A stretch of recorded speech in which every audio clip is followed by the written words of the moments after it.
I'm going to go over the answers to the labeling of the argument essay. Most of you guys got some of you got the beginning paragraph. So your hook or your lead is usually that first sentence in the paragraph. Because that is what draws you into the reading. The next that you have is your background information. So your background information is everything about what happened, and just gives you a little bit of information leading into your essay. And then the last sentence is always going to be your thesis or your claim for an argument essay. And you guys are going to be working on claims and evidence today on IXL. The next paragraph is going to start with your reason. So why you're making that argument or claim. Okay, and then you'll have your evidence to back that up. And then a bridge is going to link your evidence together. So then you have a bridge. I have that there.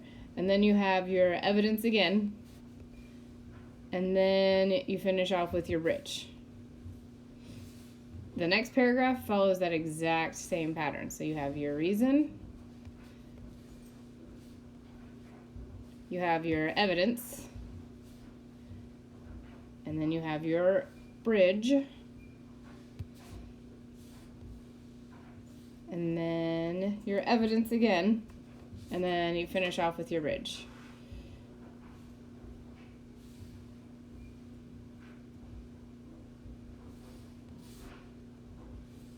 Again, bridge. Think of it as a link, just like it links two roads or two sidewalks. It's linking the evidence together.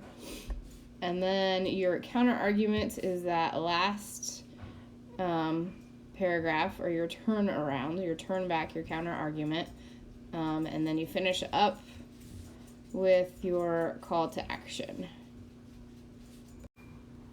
Okay, so a claim, because again, when you're doing your IXL today, you're going to be identifying claims. They're going to give you a short text, and you're going to identify the claim in the text, which again is just the point that you want to prove. Okay, so it's a statement of evidence or proof, but it's really your point that you're just trying to make in your paper, the point that you're trying to argue in your paper. And then the next part of the IXL is going to be to link evidence. So what evidence supports the claim?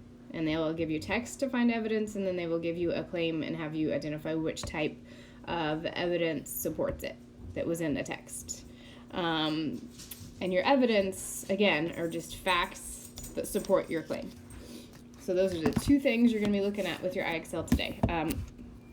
Try to get to your 90 or 100%, but I don't want you working for hours. So 20-25 minutes is max for the amount of time that you really need to be working. When you're finished, just screenshot that in and send it into Google Classroom for me to see, and I will put that in as your grade.